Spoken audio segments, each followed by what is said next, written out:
Coucou, nous c'est Lily et Vincent. On fait cette petite vidéo du coup pour parler un petit peu de notre expérience, de ce qu'on a vécu avec Estelle Simoneau, avec qui on a fait, on a fait appel à elle pour l'expertise Feng Shui de notre maisonnette. Voilà. À rénover complètement.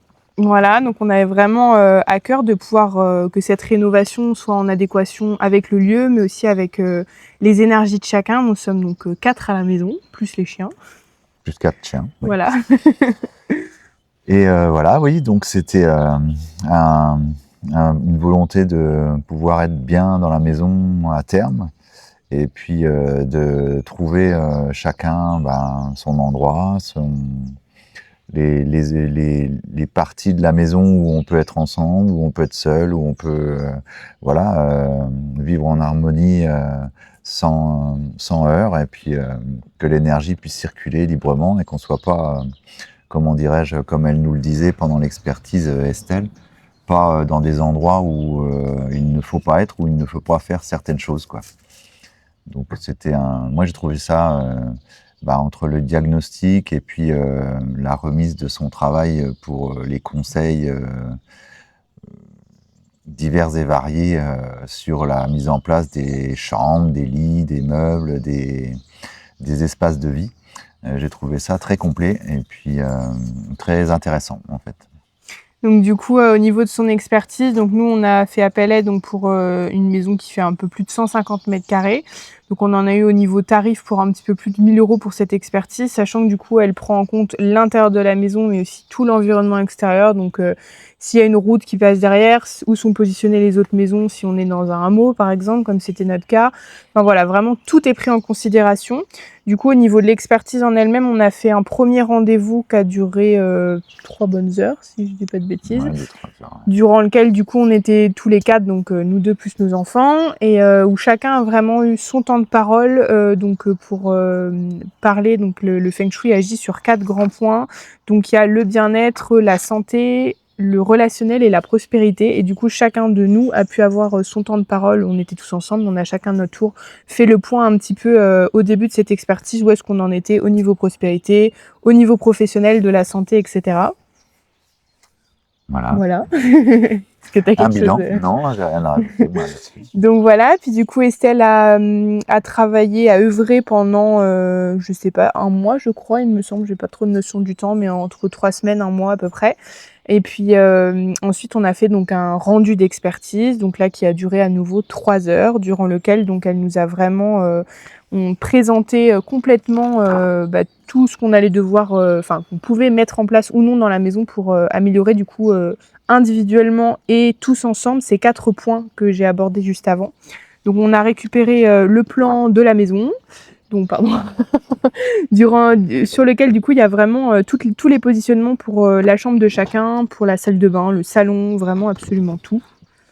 Voilà un petit peu pour ça. Je sais pas si tu as des choses que tu as envie spécifiquement de partager là-dessus. Sachant qu'il y a une grille de lecture, dont Estelle nous a expliqué ça, il y a une grille de lecture avec des compartimentations dans la maison et du coup dans les pièces qui font qu'il y a certaines énergies à éviter, certaines énergies à corriger et par certains biais. Et du coup, ça c'était aussi très intéressant parce que voilà, on peut savoir à quels endroits se placer quand on veut faire telle ou telle chose. Et ça, je trouve ça magique, quoi, en fait, de retrouver dans le plan de la maison les endroits qui sont bénéfiques et ceux qui sont moins favorables. Du coup, en fait, voilà, ça donne à peu près ça le plan. Comment t'as appelé ça? Le quadrillage, quoi. Ouais, voilà. Et par exemple, nous dans la maison, on est en plein encore dans les travaux, mais à l'heure actuelle, il y a certaines parties de la maison qui sont dites négatives, donc c'est-à-dire que ça va vraiment venir réveiller des énergies de conflit, des énergies il y a différents stades. Le premier, c'est juste des petites choses un peu chiantes, genre les bagnoles qui peuvent tomber en rade, des choses comme ça. Et il y en a d'autres, le stade le plus élevé, ça va toucher vraiment au physique, la santé, la maladie, etc. Et donc du coup, en fait, dans cette optique de rénovation, Estelle, elle nous a donné tout ce qu'il fallait pour qu'on puisse transformer ces points négatifs en points positifs. Donc ça va être en apportant un point d'eau ou un point de feu, je crois, il me semble que c'est ça. Donc voilà, c'est vraiment extrêmement complet. Il faut savoir aussi que du coup, tout ça, on peut le faire sur une maison qui est déjà finie, rénovée. Enfin, tout est vraiment possible. C'est ça que moi, je trouve absolument génial avec le Feng Shui, c'est que nous, on a cette chance de partir de zéro. Donc, du coup, on peut vraiment tout faire au maximum pour pouvoir optimiser les énergies, etc. Mais même, par exemple, moi, à titre professionnel, je fais appel à Estelle pour mon cabinet. Et du coup, mon cabinet, il est déjà installé. Enfin, il n'y a pas de travaux à faire. Mais pourtant, on va quand même pouvoir réagencer tout l'intérieur en fonction de ce qui va ressortir de cette expertise. Voilà un petit peu pour ça. Après, il y a aussi, comment ça s'appelle on aborde aussi ce qui va être donc les guas, on appelle ça. Donc c'est l'ADN en fait un petit peu de chacun et de la maison. Et il y a différents guas en fonction de notre année de naissance. Je sais plus si ça, oui, si c'est en fonction de l'année de naissance. Et du coup, par exemple. Toi et notre plus jeune fils, ils ont le même gua et son grand garçon et moi, on a un gua similaire et on a le même gua que la maison.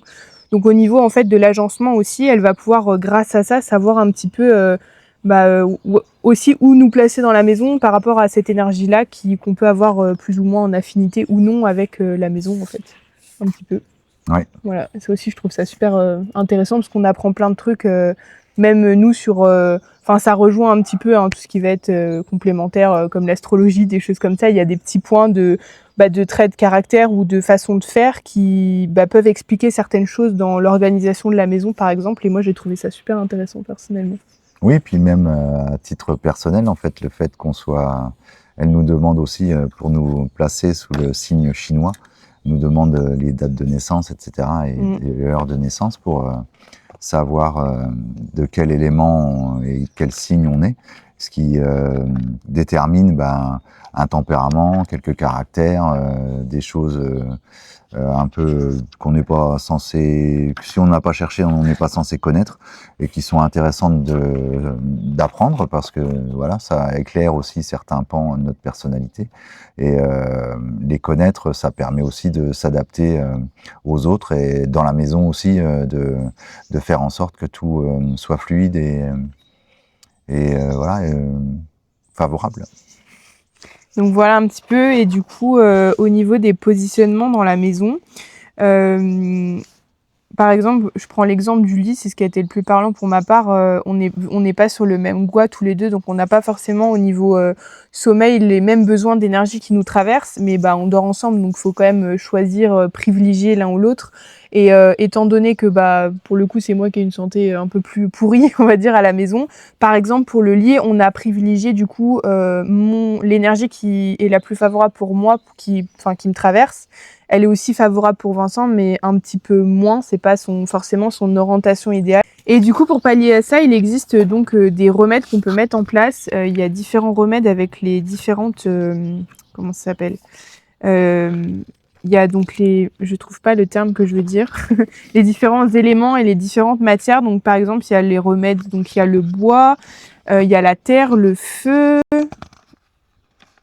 le métal et l'eau. Et donc tout ça, c'est expliqué vraiment dans le petit livret qu'elle nous remet pendant l'expertise. Et il y a différents stades de remèdes. Donc par exemple, les couleurs, contrairement à personnellement, je pensais que ça avait vraiment une importance majeure dans le Feng Shui. En fait, ça représente que 10%. Enfin, ça a un impact qu'à 10% quand on l'utilise comme remède.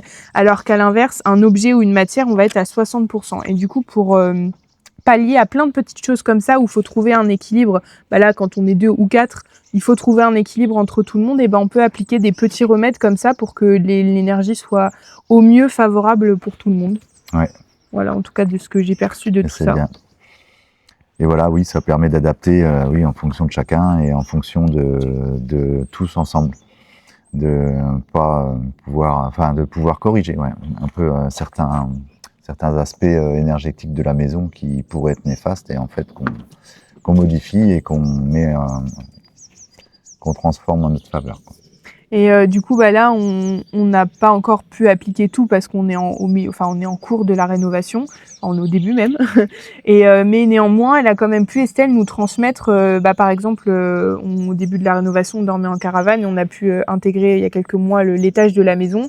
Les chambres ne sont pas encore définitives, on est vraiment dans une transition, mais elle a quand même pu nous dire, en temporaire, en attendant que les chambres soient définitives, vous pouvez mettre, vous, votre lit là, le lit de tel enfant là, dans telle orientation. Elle a pu aussi nous indiquer où est-ce qu'on va pouvoir faire les ouvertures pour les escaliers, par exemple. Au niveau de là où on est actuellement dans la maison, là où on a notre canapé et là où on mange, en fait, on est actuellement encore dans une énergie très défavorable. Et du coup, il y avait souvent un peu des tensions au moment des repas, des problèmes de communication dans cet environnement-là. Et elle nous a conseillé un truc tout bête qui est juste de mettre une petite bougie sur la table pendant qu'on mange. Et j'ai trouvé que ça a été assez radical. Il y a vraiment eu un effet apaisant et une atmosphère beaucoup plus détendue pendant les repas. Et il y a eu plein de petites choses comme ça qu'on a déjà pu mettre en place, même si on n'a pas encore fini la rénovation et que on n'est pas encore dans le max de ce qu'on peut faire, mais déjà ce qu'on a pu mettre en place en temporaire ou à l'échelle de ce qui était possible, pour ma part en tout cas, j'ai vu des effets très rapidement et j'ai été agréablement surprise de ça. Donc ça donne super hâte pour ma part d'avancer dans les travaux et d'avoir cette maison en pleine expansion pour tout le monde. Voilà, ouais, de pouvoir enfin... oui, effectivement, moi je rejoins Lily sur le fait que oui, l'histoire du petit point de feu qui modifie justement cette énergie qui était pas vraiment favorable.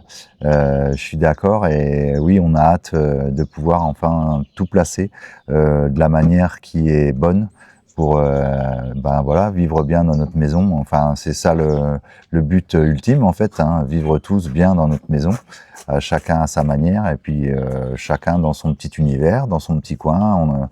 Il y a aussi dans toute cette architecture des coins où c'est un coin seul, un coin où on peut soit travailler, soit se relaxer et puis être dans son énergie à soi. Et se retrouver en même temps pour pouvoir ensuite vivre en famille de manière confortable et apaisée. Donc oui, je trouve ça terrible. Donc voilà un petit peu, c'est extrêmement complet. Là, on donne vraiment que 10% de tout ce qu'elle nous transmet parce qu'il y a beaucoup de notions qu'elle nous transmet en plus qui sont extrêmement complexes et vraiment propres à chacun. Mais en tout cas, tout est très bien expliqué dans le petit livret et je trouve ça, le livret de rendu d'expertise du coup, que je trouve vraiment super parce que elle nous donne beaucoup d'infos au rendu d'expertise qu'on retrouve du coup dans ce livret et ce qui nous permet là, dans notre cas, quand on va, par exemple, attaquer telle ou telle pièce, de pouvoir se replonger dedans et de se dire, ah oui, c'est vrai que ça joue sur ça, etc. Et puis, sur le plan, c'est extrêmement détaillé. On a même des dates pour les placements parce qu'il y a on peut, par exemple, le placement du lit quand on aura fini notre chambre, par exemple, on peut le mettre n'importe quand, mais il y a des dates spécifiques qui sont vraiment extrêmement favorables pour nous pour mettre le lit dans sa position définitive. Et même ça, du coup, elle nous le transmet. Elle nous a transmis aussi le fait que, par exemple, nous, dans notre cas, il faut qu'on commence le gros des travaux soit par l'est, soit par l'ouest de la maison, mais pas par le centre de la maison. Donc voilà, il y a vraiment plein de détails comme ça qui sont propres au lieu et propres à chacun d'entre nous. Mais en tout cas... Voilà, moi j'ai vécu un super moment avec Estelle, elle est vachement à l'écoute, extrêmement douce, elle prend vraiment tout le monde dans son ensemble. Notre plus jeune fils, il a 4 ans et voilà, il a eu autant son temps de parole, autant sa place dans la maison, dans ce qu'il vivait actuellement que nous, que le grand et moi j'ai trouvé ça vraiment génial parce qu'on est pris dans notre ensemble en tant qu'être et en tant que famille, en tant que nous couple, en tant que relation parent-enfant et du coup on sait que notre cocon, on va le créer vraiment sur mesure pour tout le monde. Et effectivement, comme tu disais, mon ange, on a des coins vraiment qui sont adaptés à nous en tant qu'être. Et je trouve ça cool parce que du coup, effectivement, on peut se mettre dans ces coins-là seul où on sait qu'on est vraiment pleinement dans notre énergie. Et ce qui amène, je pense, à un côté vachement plus serein quand on va passer du temps ensemble parce que chacun sait qu'il a son petit point de recharge, on va dire, dans la maison. Qui peut rejoindre et qui sait que c'est là. Donc voilà un petit peu pour cette expertise. En tout cas, pour ma part, je recommande Estelle les yeux fermés. Ouais, je suis de cet avis aussi. Voilà. En tout cas, un grand merci Estelle. Voilà. Et puis, merci. À très vite.